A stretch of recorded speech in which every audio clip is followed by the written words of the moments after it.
What are we doing?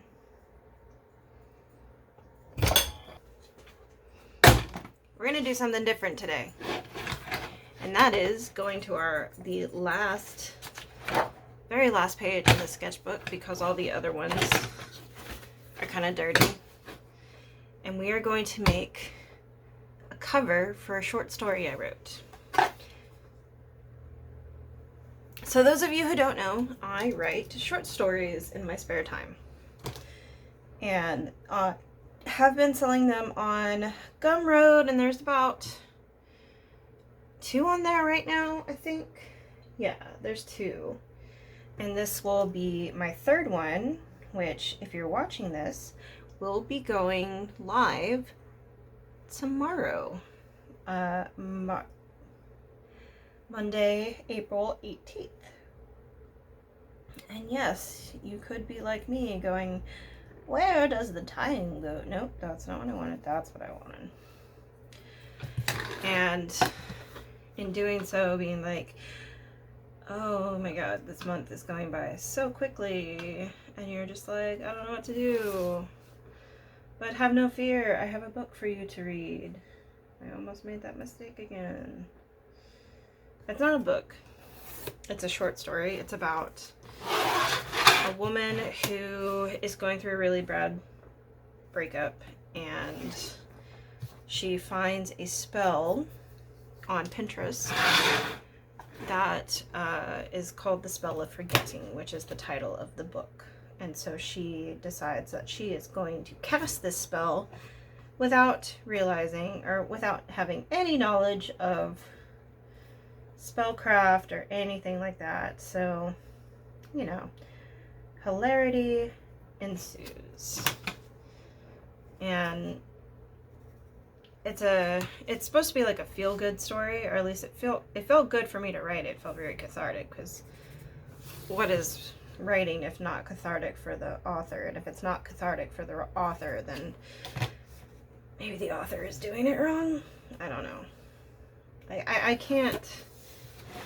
I can't police what other people feel when they write or why they write, but for me, it just feels like I have a whole bunch of things going on in my head that I just need to get out. Oh wow, that's almost perfect. So we're gonna get a piece of washi tape. Yeah, I have no idea what happened to all the washi tape. It's somewhere. Oh, there's my sketchbook I was looking for. Your butt is in my way, thank you, ma'am. Rosie, what did you do with all the washi tape?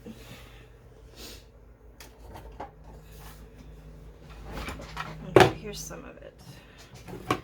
So yeah, I don't really use washi tape as decorative so much as I use it for stuff like this. Because it's not that it's not good quality tape, it's just like it's easy to come off and on, or it comes off and on easily. I gotta make sure I know where the thing is. So what? Oh, you know what? It's upside down. I'm so smart. Okay. I am so smart. SMRT. I think it's this way. Is it this way? Yeah. So this is a piece of carbon paper that I got out of like a craft box at some point in time, and never used it for the intended craft purposes, because the intended craft was kind of stupid in my opinion. So I just like, you know what, this carbon paper is pretty good, I'll hold on to it. And I was going to use it for another project that never took off, and eventually I do want to go back to that project, however, because it's a project that's very near and dear to my heart, but currently I don't have the energy for it because it requires a lot of research, and I am not in a mindset to do research. So as you can see here, I am doing the So this will be, hopefully I can get that off, yeah. So I'm doing just the words, because the last two ones that I did were more illustrative. So these are at least going to be, this is going to be more of like a title. And I think that will definitely draw like a particular crowd.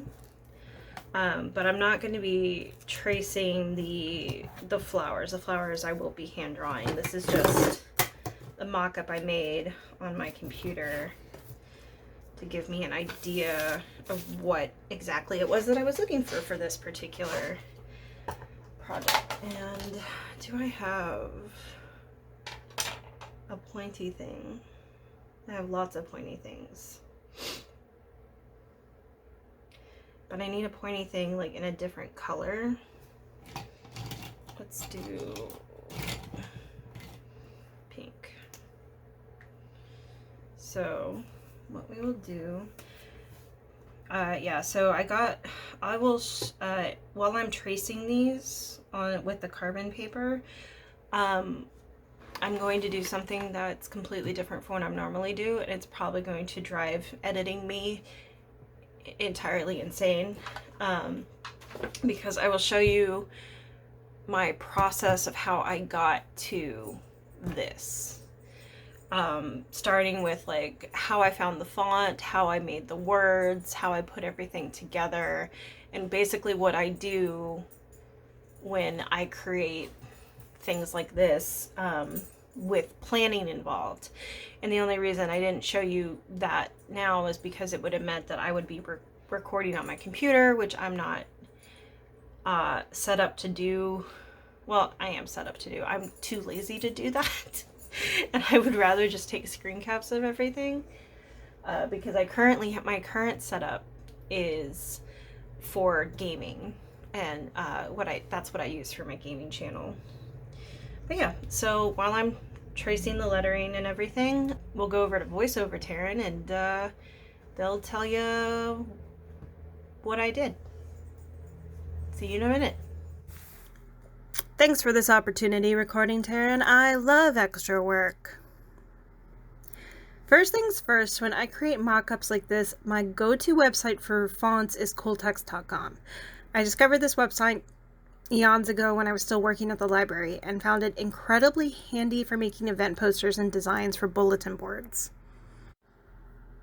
Even though this is like a simpler website, I still really enjoy that you get to go, there's like thousands of different fonts. They're all categorized.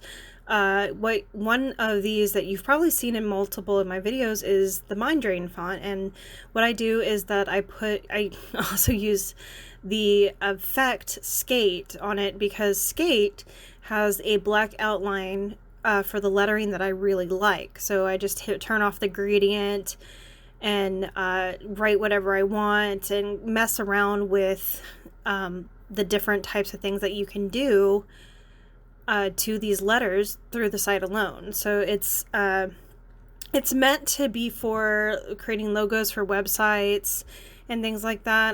That's why a lot of them are animated.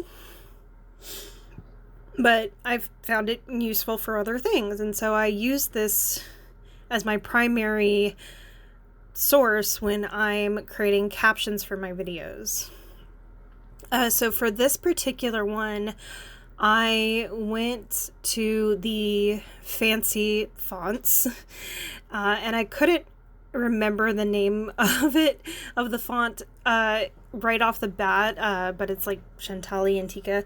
Eventually I did find it, and I'm like, oh god, this video is going to be super bad if I can't find the font that I used. And I just kind of messed around with it, and I showed you what I had done. I changed the border to white, which is what I did originally, and then I changed the inside to black, which normally when I'm doing my captions, I do the opposite. I leave the borders black, and then I change the insides from a gradient to white. And then I create my words. And here you can see how terrible I am at typing under pressure. Because I keep forgetting like what I wrote. And I try to make this like as authentic as possible to how I did it originally, which didn't work out super well, but you know, it still worked.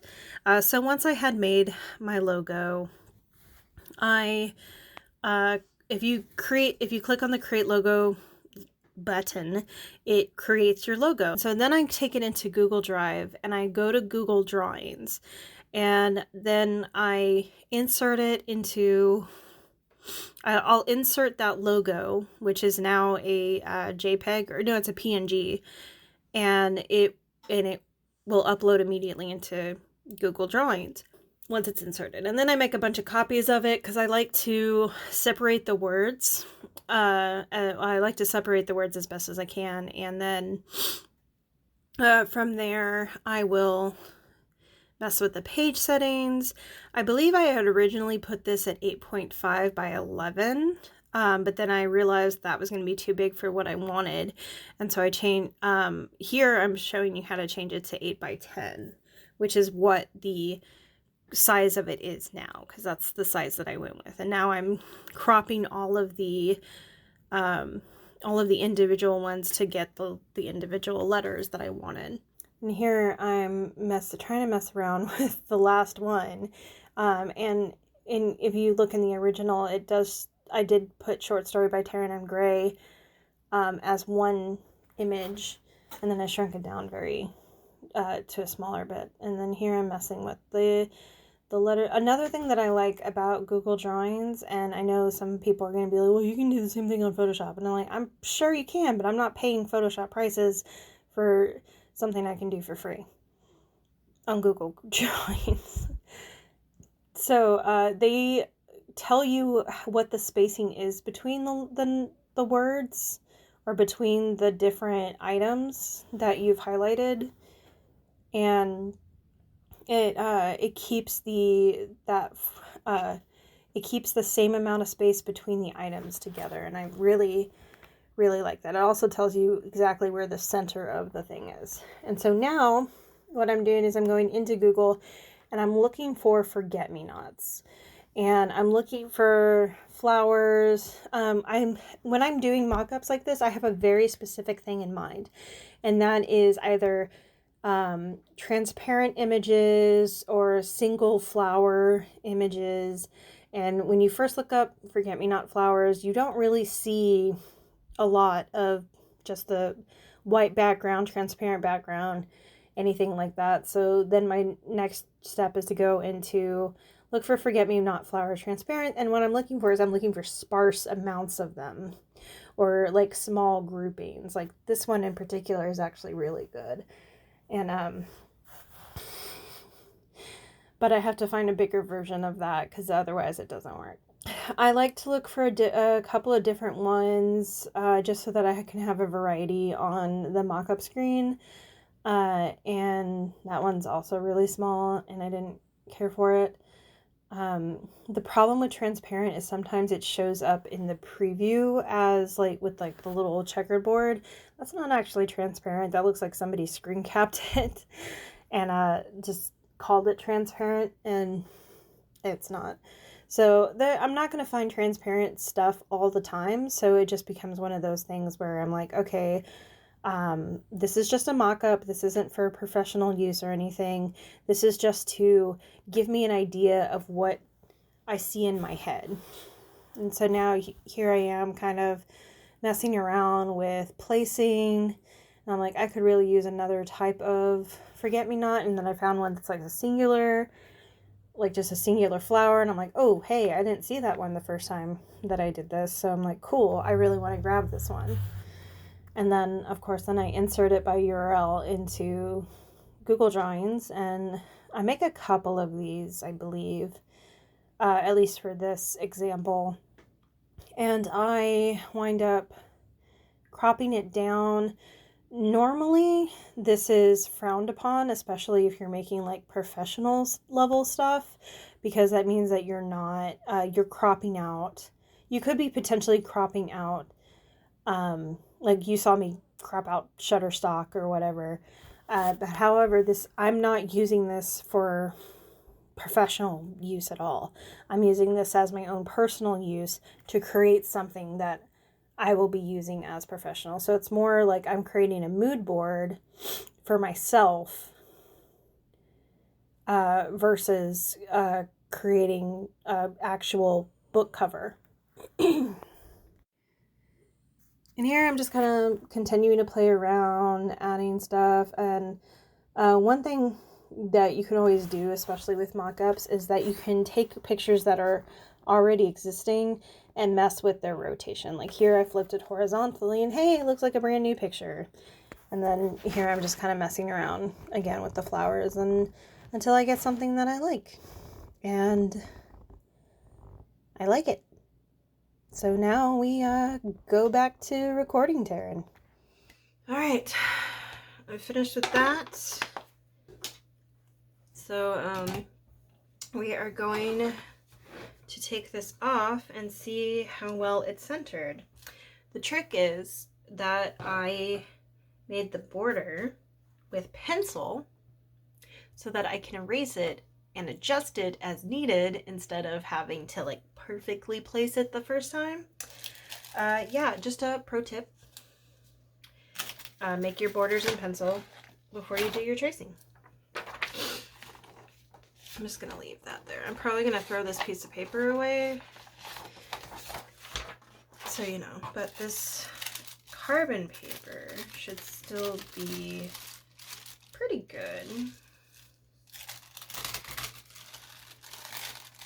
It's a little wonky, but that's not bad. You can can you see that? Yeah. Yeah, so we're gonna carefully take that off. And the thing about carbon paper is that you can use it over and over again. It's just the carbon does wear down. So you need to be careful with whatever project you're doing. If you just want like a basic outline, or if you want like fine details. If you want fine details, you're probably going to need to use like a brand new piece of carbon paper every time. Or if you're just like, I just need to know what the shape of this thing is, like I don't really care about details at the moment, then just using an old piece of carbon paper will be fine. So, but yeah, there's our basics. Let's get some of these. Let's see, how is that for, it's a little wide here, isn't it? So let's just do this real quick.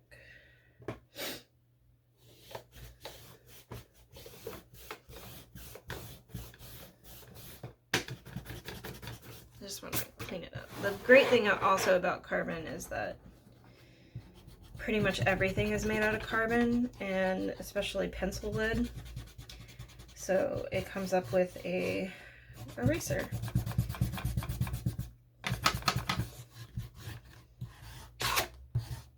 And what doesn't get covered will be yeah. Clean up our workspace before continuing. All right, so let's see, if we want it 8 by 10, we got our original one was here, but that makes it a little too wide, so let's try adding 1/4 of an inch, which was our original line here. So that's roughly an inch, and it's a little less than an inch, but I think that's forgivable. Yeah, that's pretty forgivable. In my eyes it is. So let's do,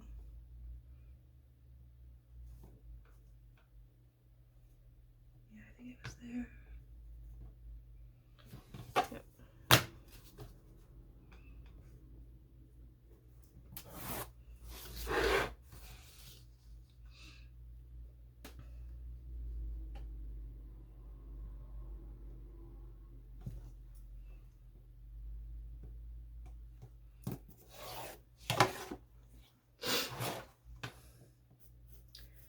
Looks a little wide, doesn't it? Nope, that's 8 inches. Okay. Right. Okay, since this is the last page, I'm going to go ahead and do the words in my black Ahuhu marker. Because why not? And we'll do something special for the ring here. So, actually I should do the outline. Where is that black?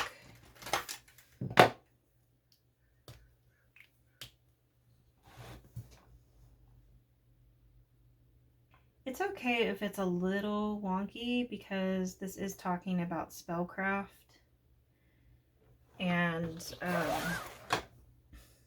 or this is a book about spellcraft and the dangers of spellcraft and how you have to be like uber careful with stuff that you don't understand, especially if you're getting into it for the first time. And so it's okay if this like looks a little not straight or not completely professional. At least in my mind it does, because I honestly don't care, because it's my story and I want it to look the way I want it to. This is such a juicy Fudenosuke. This is a Tombow Fudenosuke brush pen in black, and I love these. These are like my favorite liners ever. However, they do not last very long, as I have discovered in my travels. When they're nice and fresh and juicy, they just go on so well. And I prefer like the brush pen to like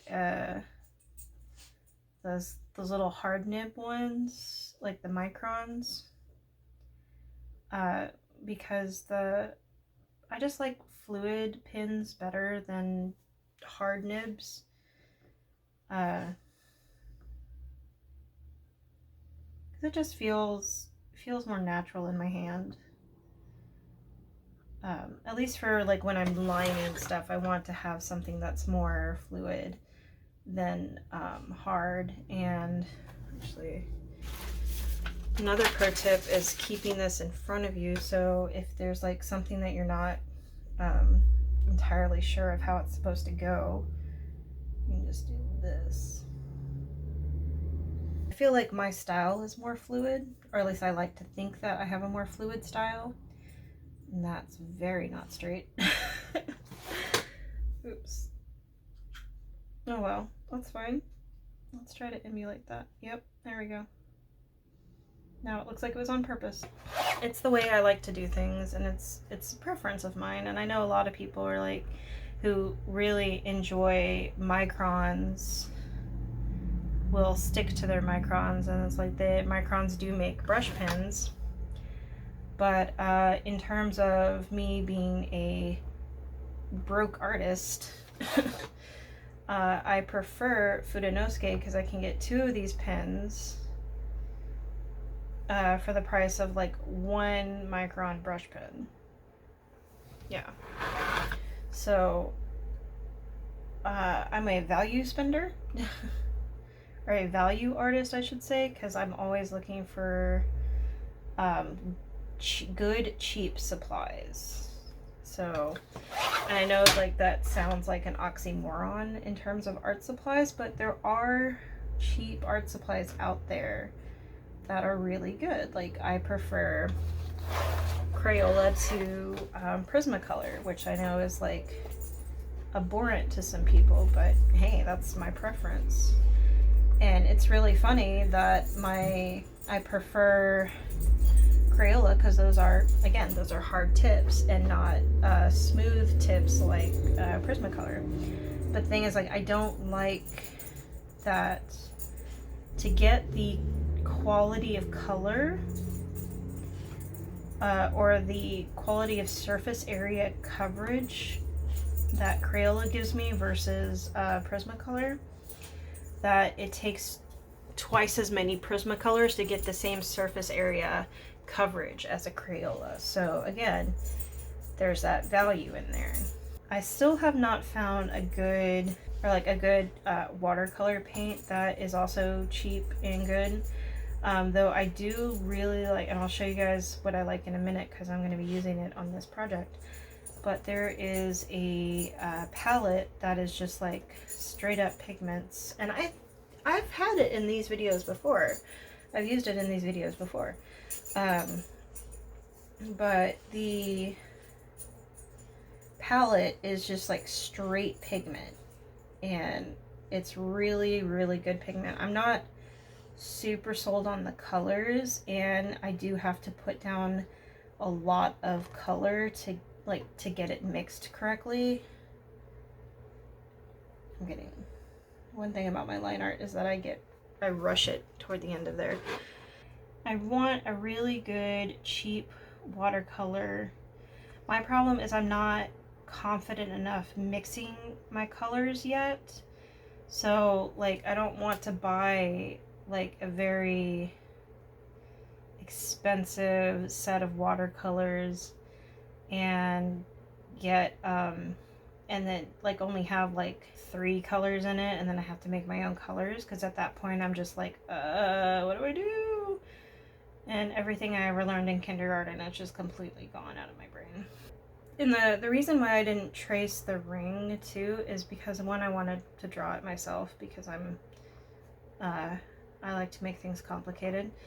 But also I kind of wanted to change the design of the ring, because a lot of the time these rings that you see on like Google or whatever when you're looking up ideas or reference pictures are copyrighted.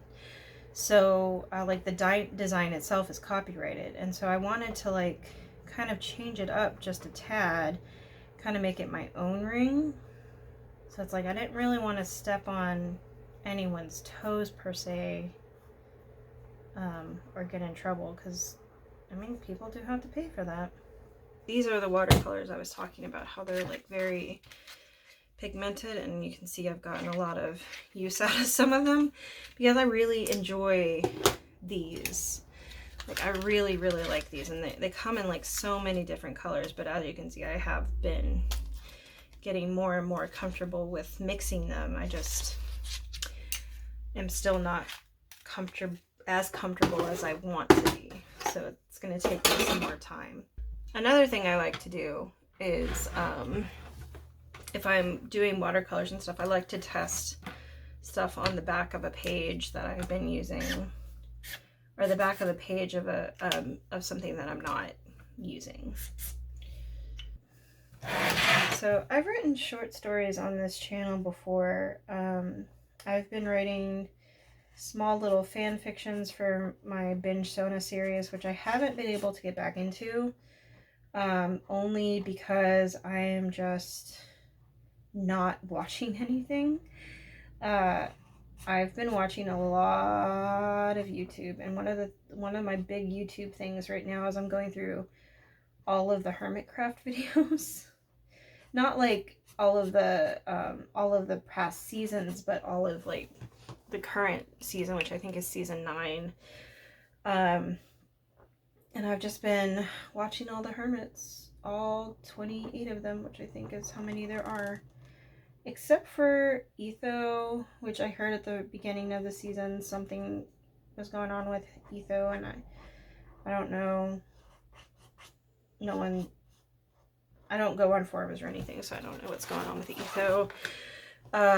Wells Knight, even though he's made appearances on other people's videos, he hasn't released another video, but he's also been releasing a different series, so I think maybe, I don't know enough about him because I haven't really been watching his stuff before now.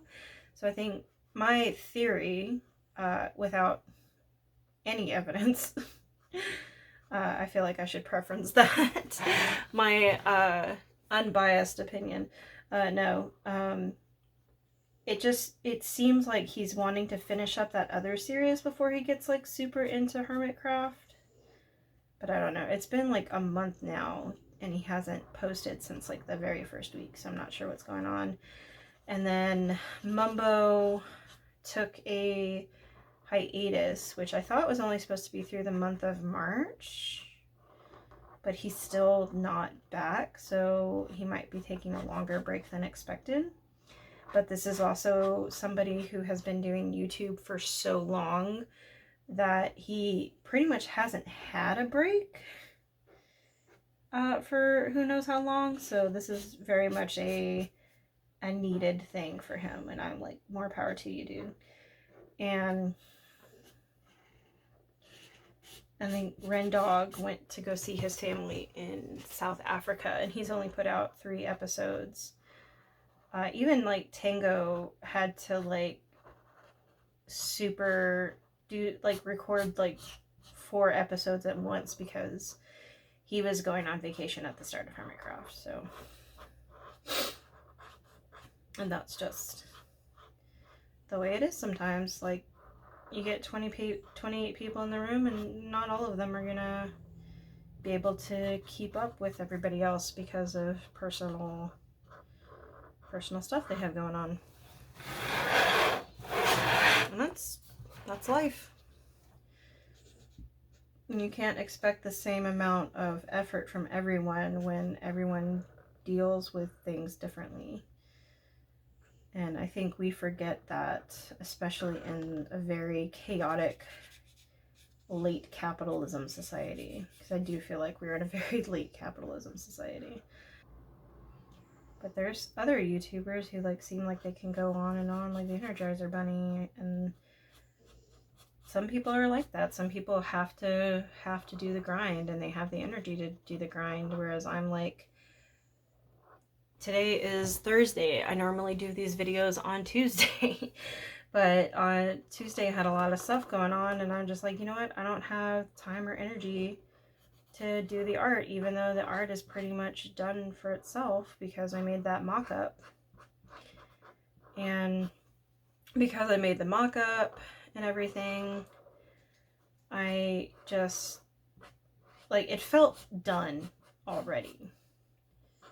But the quality of the mock-up isn't nearly my standard of quality, especially for my short story. Like, for my writing work, I like to have a level of quality when it comes to like promotional art for it.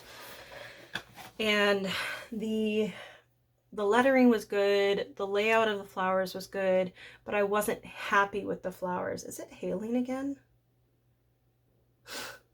And I wasn't entirely sold on the flowers themselves because I couldn't find good transparent forget-me-nots. And I'm like, you know what? I can draw a forget-me-not. I'm pretty good at flowers. I'll just go ahead and do this myself. And I did.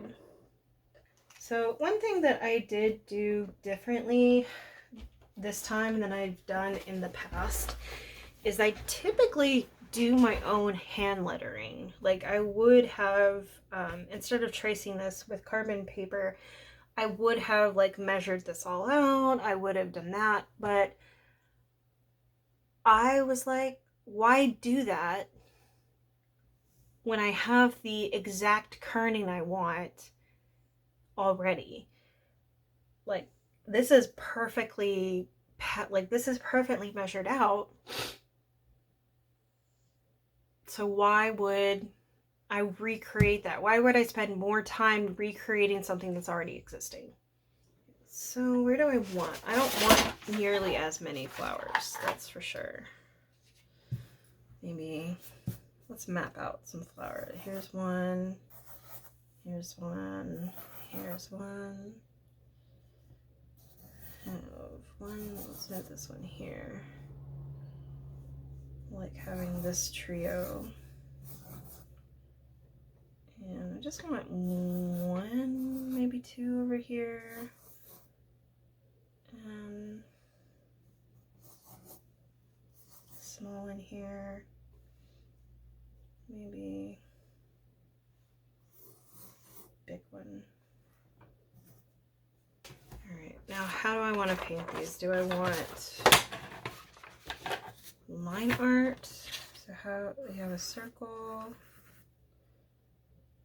and I really do love the shape of forget-me-not petals. I think they're very, like, each petal is unique and not defined by the other ones, which I think is really cool.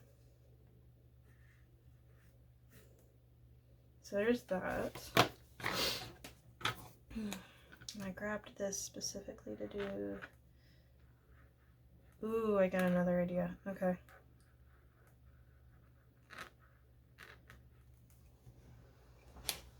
I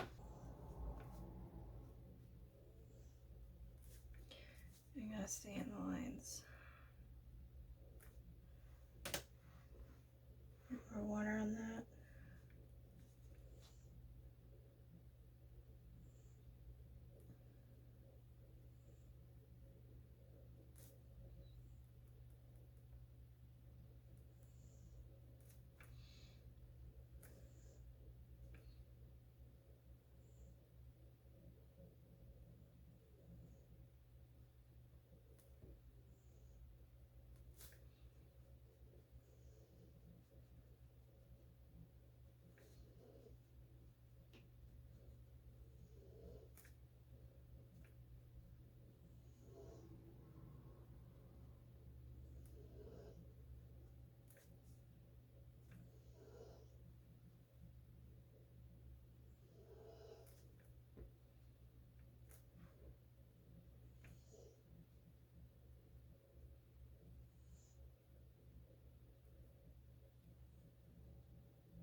That's nice. I kind of want it to be a little more.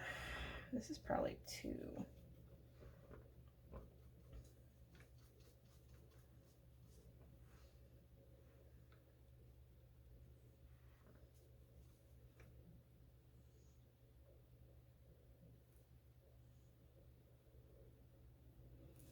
Not the beauty of this is that they can all be like various shades too, so they don't all have to be the same color. And that's not bad. That's a pretty good forget-me-not, I think, if I do say myself. So my other idea, get this really loaded and really saturated.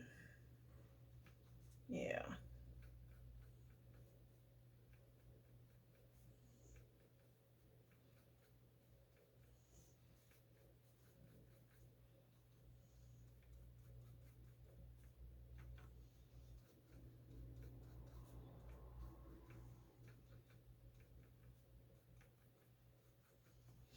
But can I recreate this smaller?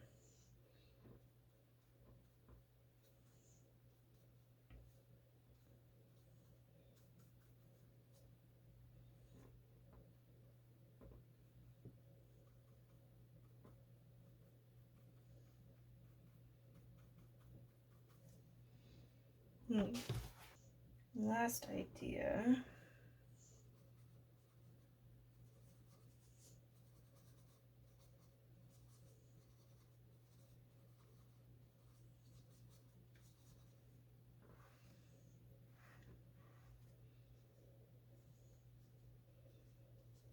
This one seems to be working out the best, honestly.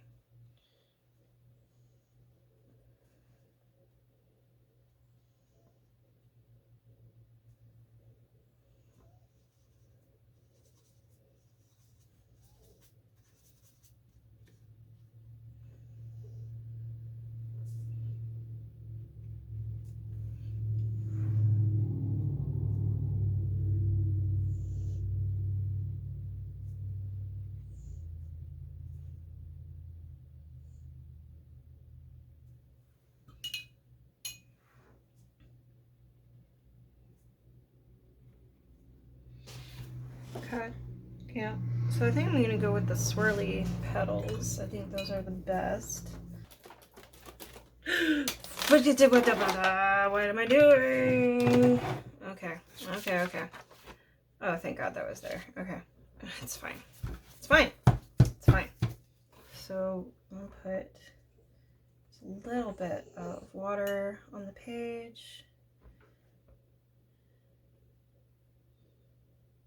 Maybe for the ones that are smaller.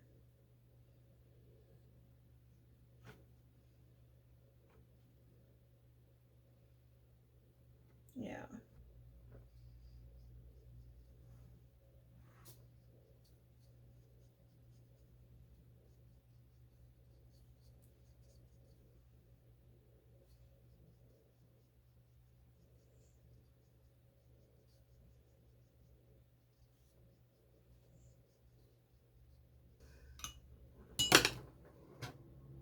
Oh, that could have been bad.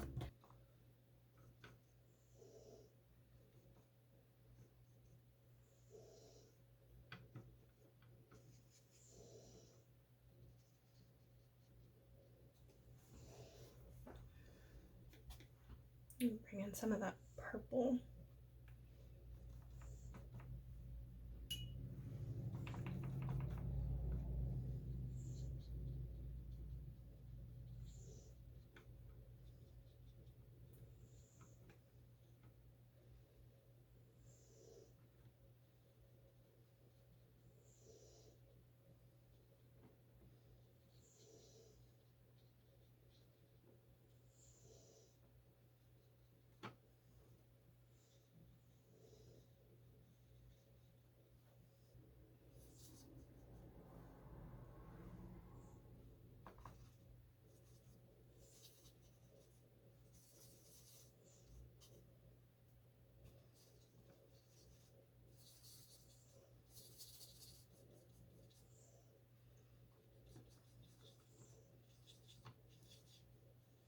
There. At least one flower is touching the ring, though I kind of don't like that. It creates a tangent.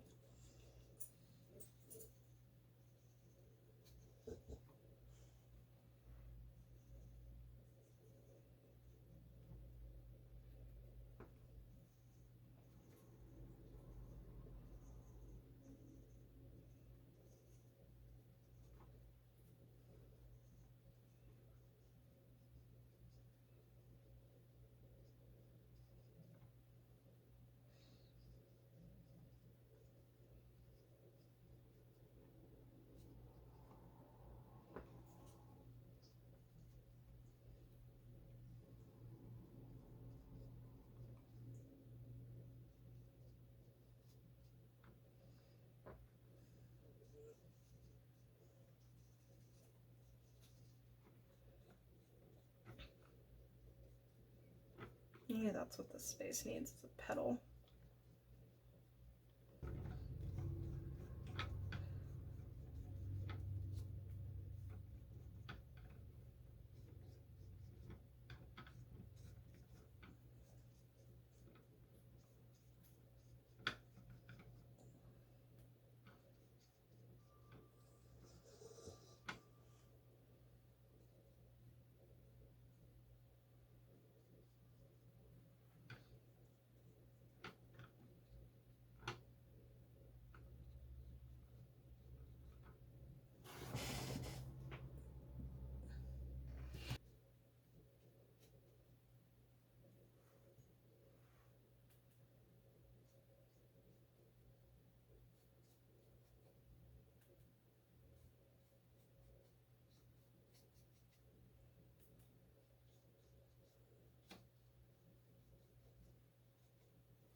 Final stretch! Final stretch!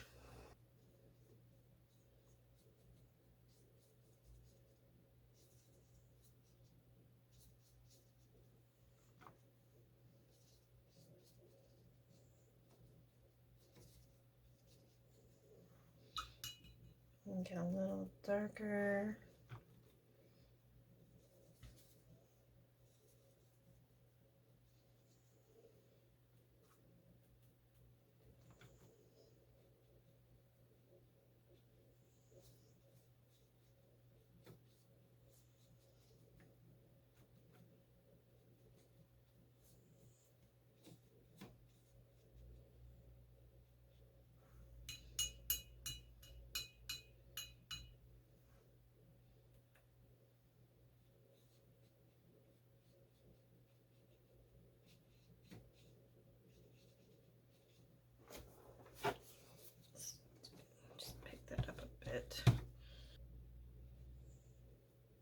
more purple.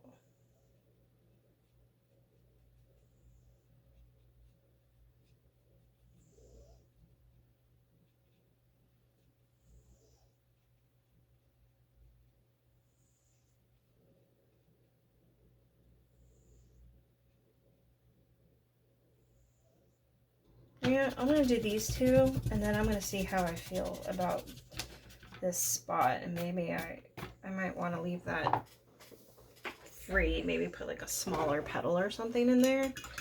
We'll see.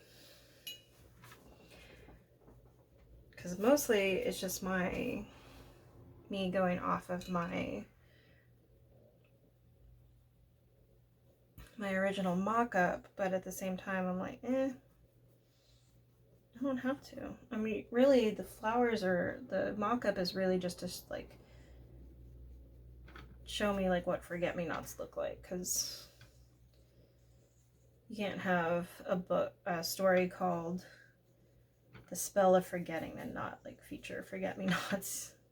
At least that's how I feel, because herbalism and the meaning of certain flowers, especially in their name, forget-me-not, is very powerful in spellcraft.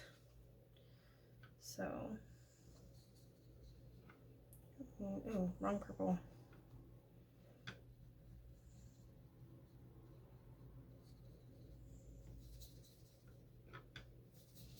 Like, there's a certain reason why you'll see like a lot of spells that have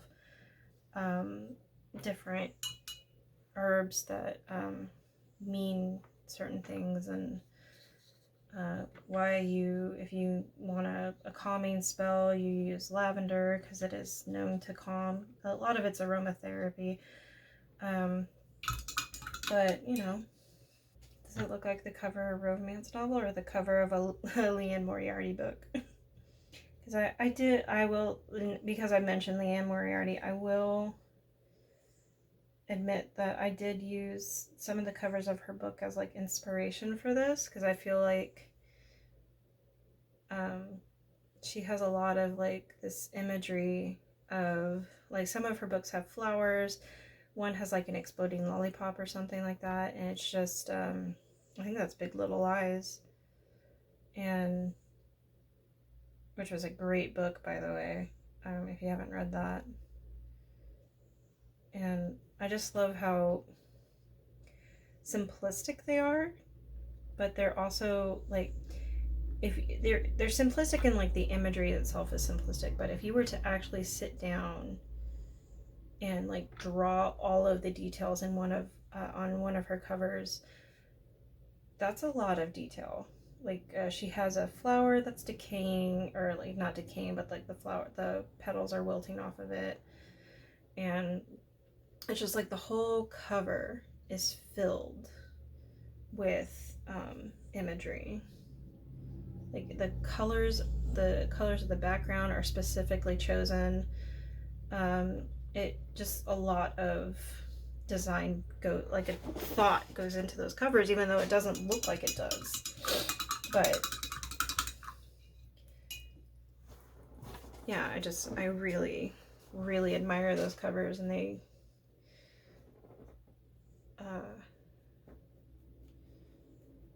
I love simple covers, but I also love things that have like illustrations and stuff as well. Right, I was gonna do wet on wet for this one.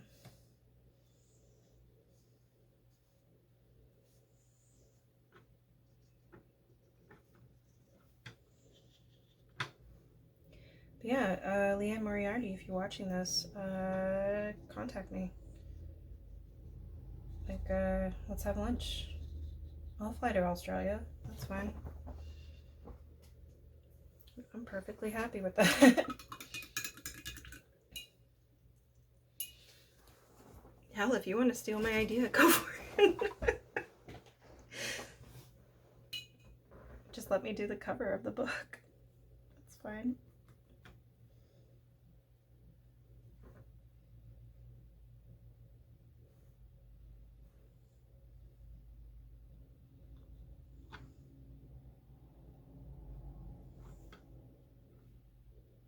man, can you imagine doing an illustrated cover for Leanne Moriarty? That would be fantastic. I would be set for life.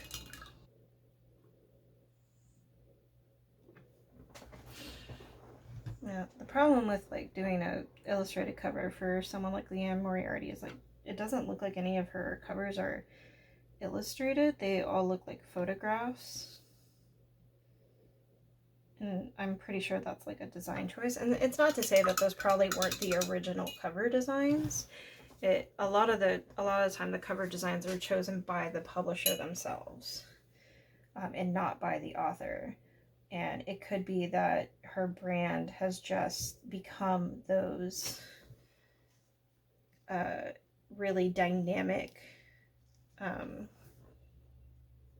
covers that her publisher, if she's still with the same publisher, I don't know. She probably is. I would expect that if she's having that much success with them, she wouldn't bother leaving. Unless, like, of course, like, Leanne Moriarty has made this publisher so much money so far, it's possible that she has some say now in what her covers look like. And, like, most publishers have, like, an entire team of designers specifically for cover design because even though, like, they say don't judge a book by its cover, people are drawn to certain things and they are going to immediately respond to something that is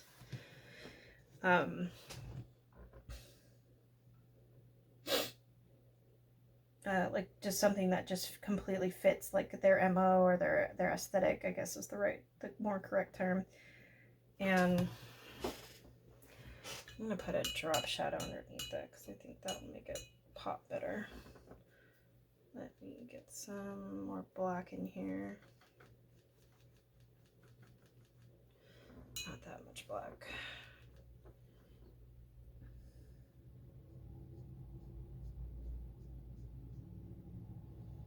Make it feel like it's not part of everything, because technically it's not.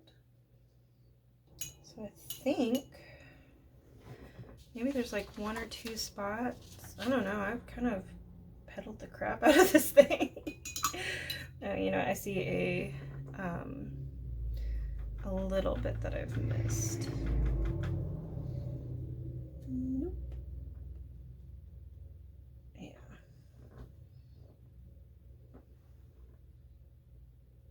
Get this. Come on, water.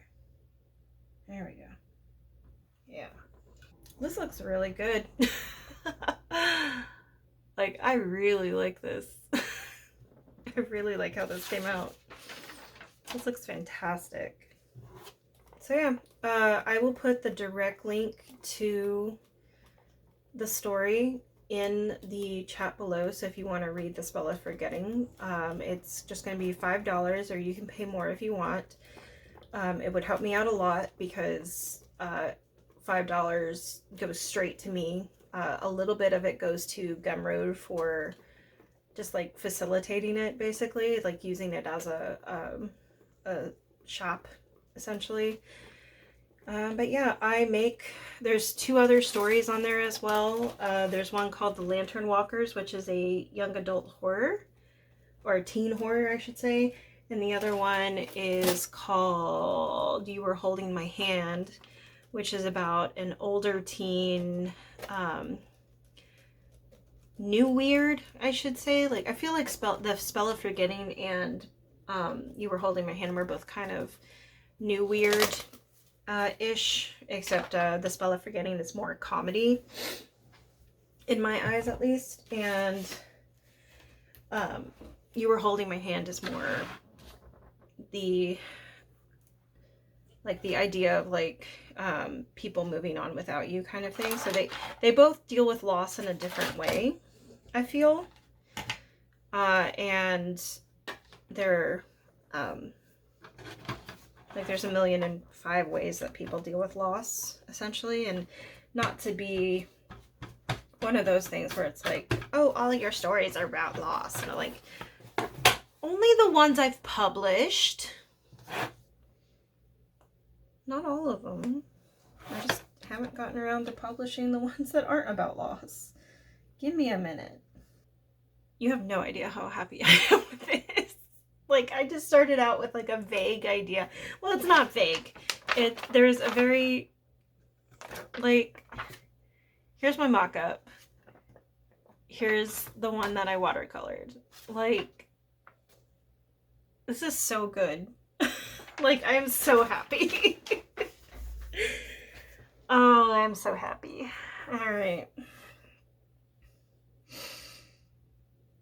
I'm just gonna stare at it for a while.